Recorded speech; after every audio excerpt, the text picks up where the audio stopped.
you swear to tell the truth and nothing but the truth? So help yourself? Yes. Good evening. Good evening. Miss Madrid, pwede bang sabihin mo sa hukumang ito ang pangalan mo, buong pangalan, edad, at kung saan ka nakatira? I'm Athena Merrick Mesa Madrid. Ako ay may 24 na taong gulang. Na anak? Ay, 24. 24 natin, years ha? old? 24 na taong gulang na anak? Ako ay 24 years old. Okay.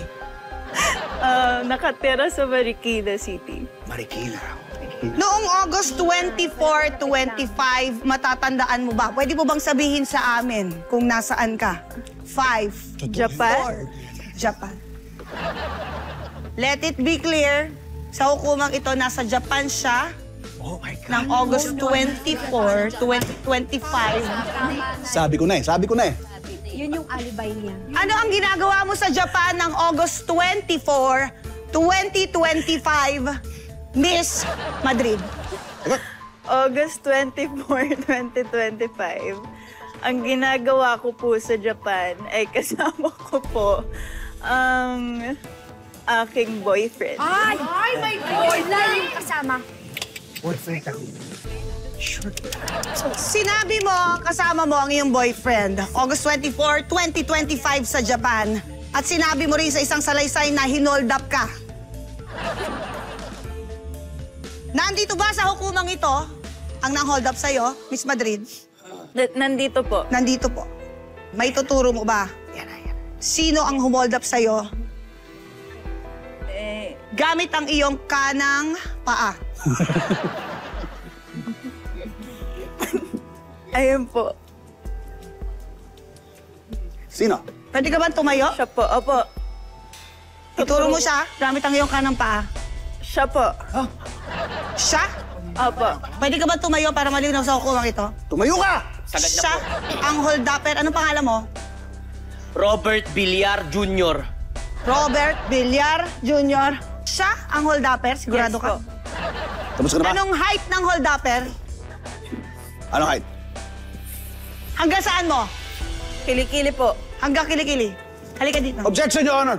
Tingin ko kailangan kong matanong ang ating witness dahil tingin ko hindi siya sigurado na nakita niya ang patay gutom na ito.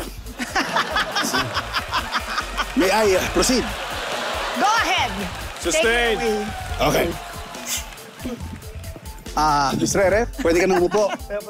Tatanungin ko lang, may ebidensya ka ba na si Mr. Villar ang nang hold up sa'yo nung isang araw kasama ang iyong kasintahan? Sigurado ka ba na si Mr. Villar ang nang hold up sa iyo? Oo, hindi? Opo. Opo. Ano ang ebidensya mo na siya? Sigurado ka bang siya Objection, Your Honor. ang Leading nagnakaw the witness. at nag-hold up? Ano ang ebidensya mo na si Mr. Villar ang nang hold up sa iyo? Wala po akong ebidensya. Wala kang ebidensya. So, ibig sabihin, hindi ka sigurado na siya ang nang-hold up sa'yo. Objection, Your Honor. Ano? Bakit ka nag-object? Object ka? Hindi ba siya sumasagot? Okay. Ngayon, sumagot ka. excited. Maaari kang magsabi ng iyong salaysay, paano ka ba hinold up ni Mr. Villar? Tinutukan niya po ako ng kutsilyo. Tinutukan ka ng kutsilyo. Anong klaseng kutsilyo ang tinutok sa'yo? Malaki, maliit, mataba, payat? Itak. Itak! Itak? Objection! Bakit? Kanina sabi niya, kutsilyo ngayon nag-iitak. Make up your mind. So ano? Kutsilyo ba o itak? Malaki po yung kutsilyo. Malaking kutsilyo! Sigurado ka ba o hindi? Hindi po. Hindi ka sigurado. Pwede ka magturok ng iba kung gusto mong... Yung kulot po. Yung kulot! Sabi ko na nga ba?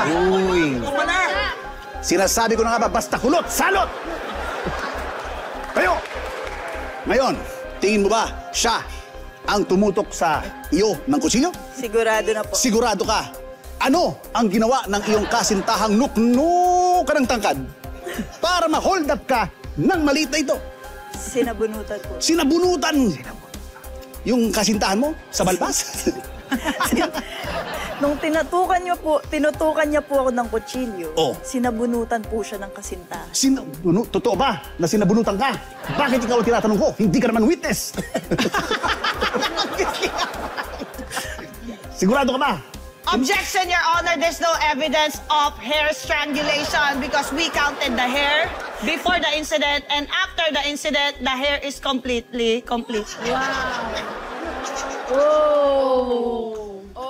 Eh, total, nagmamarunong ka. Ikaw na magtanong. Dahil pagod na ako magtanong. Please. Miss Madrid, Po. pwede ba makita ang mga kuko mo? Sinasabi mong sinabunutan siya ng iyong kasintahan, tama? Opo. Si Kulot. Opo. May I present Exhibit A?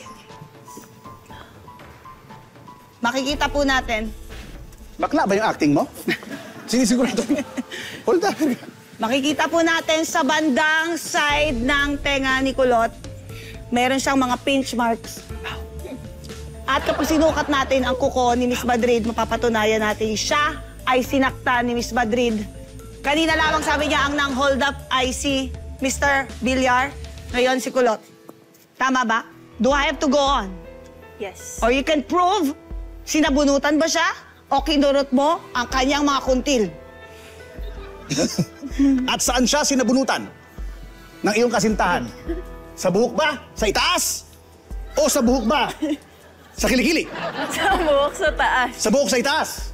But, Your Honor, clearly, kulang ang buhok sa kilikili, which means the witness is lying under oath. Not just under oath, but underarm.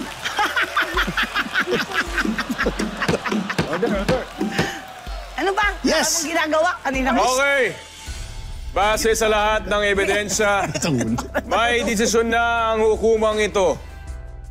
Ang parusang ipapataw sa tunay na salarin ay pagtapal ng pay sa muka. Babasahin na lang. At napatunayan na ang may kasalanan ay si... Sino? Sa palagay ninyo, siya ba na natutulog? Ba't ka natutulog? Ha? Malamig ba sa studio? Sino sa palagay ninyo?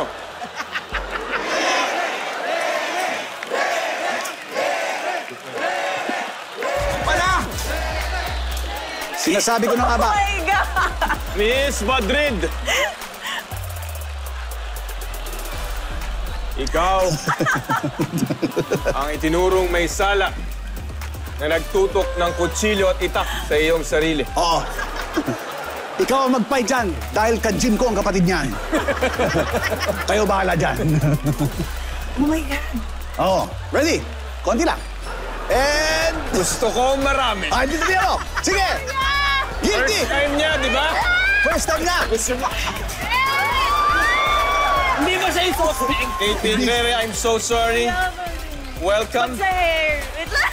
Mas maganda kung puputihan natin ang bot. Charot, charot. Charot, charot, charot.